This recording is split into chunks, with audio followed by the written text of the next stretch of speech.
Good morning. Day is today day 12 of my energy drink withdrawal program. So it's T minus 18. It's about 7 o'clock in the morning on Tuesday,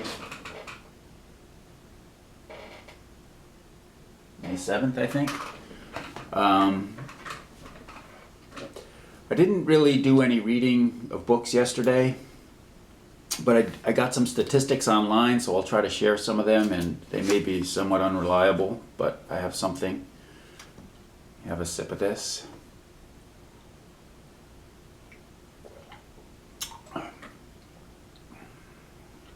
They're definitely getting a little weaker now.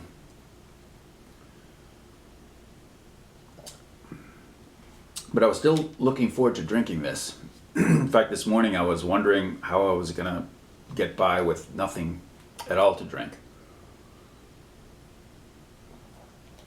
So I'm still getting a bit of a buzz off these drinks. But we're getting close to about half strength. So in a few days I'll be at the point where I've cut my caffeine intake by 50%.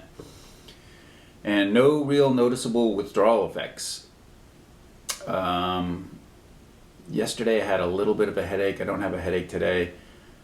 I still have psychological effects in that I really want to drink one sometimes during the day, but no real physical problems.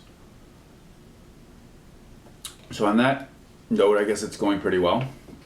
All right, as just scouring the internet, just random thoughts. Coffee is the world's most valuable traded commodity after oil. I thought that was pretty interesting. So it's monster business. I was having trouble getting the size of the coffee market.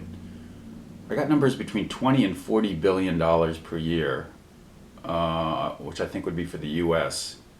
But I'll do a little bit more research on that, on exactly how big the market is. I did find out the energy drink market in the U.S. is 12.5 billion. I did get that last year. It's grown 60% in the last 4 years. So maybe it was like around 7 billion 4 years ago, and is expected to grow to 21.5 billion in 5 years, in 2017. So it's 12.5 billion right now. Sometimes it's hard to know what that means, 12.5 billion. I mean, it's a big number, I can tell you that, but as these videos go on, I'll try to compare it to other commodities to get an idea of how big it is. I mean, some small states in the United States have GDPs around 40 billion or so, so it's significant. It's a big number, 12.5 billion. Of that, 80% about is for energy drinks and 20% is energy shots. Both categories are growing very rapidly. Particularly the energy shots are growing. I don't know the growth rates of those exactly, but it's growing about 20% a year. Again, as I said, when this book was written in 2001, it was just merited a tiny paragraph. I think it said there were $10 million worth of energy drinks sold probably in the year 2000 or so. So it's gone from basically nothing, 10 million to 10 billion, so it's grown like 1,000-fold. The first energy drink was Red Bull, and it was, the first energy drink into the United States was Red Bull, and that was in about 1997. So it started slow, and then it's really the growing segment in the beverage industry. So soda is declining somewhat.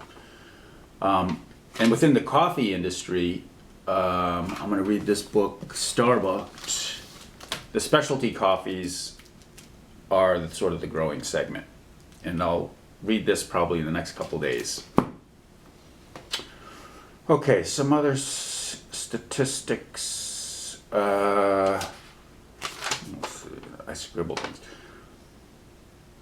8.8% of all beverages consumed by high school students now are energy drinks. So kids are drinking this stuff. About 10% of all kids, 10% of the drinks of kids are energy drinks.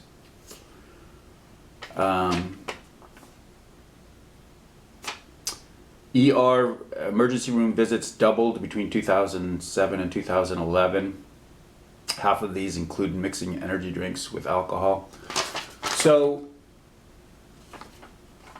when I was reading this book, they were talking about when coffee and tea and colas entered the world. There was a lot of debate about their healthiness, how healthy they were.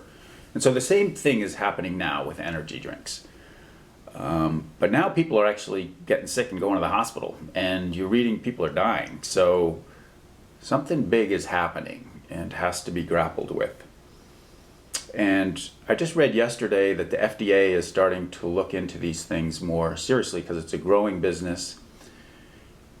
And they spent a lot of time and effort with the introduction of sodas, particularly Coca-Cola at the turn of the century, and went through a huge thing about whether it's safe to deliver this drug to children. And then they finally came up with something about limiting the caffeine intake, the caffeine content you could have in sodas. And most sodas now have like 50 milligrams of caffeine or less. But there was a whole big debate about that earlier in the century. And somehow, I guess we've all forgotten about that or something, and now they're producing really highly caffeinated drinks with a lot of other stuff in there. Hold on.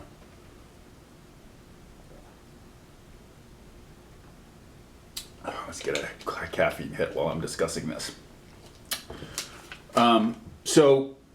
But now, yeah, like I said, we're seeing people getting sick from this stuff. Oh, and one of the reasons why the beverage companies have gotten around it is there's a different designation for something if it's a dietary supplement versus a conventional beverage. And a lot of the energy drinks are considered dietary supplements, which I guess gives you more flexibility if you say it's just going to be like a nutritional supplement or something, more like a vitamin or something. So there's this whole debate about whether something is a dietary supplement or whether it's a conventional beverage. And it's a very fuzzy thing. And there's certain rules for each. In fact, I just read that Monster Energy is now changing their designation from dietary supplement to conventional beverage, because somehow you don't have to report people getting sick if you're a conventional beverage. I'll try to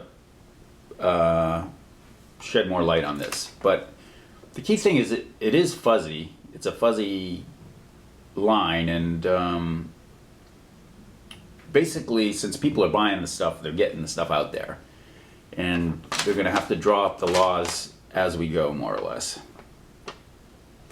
Okay, what else here?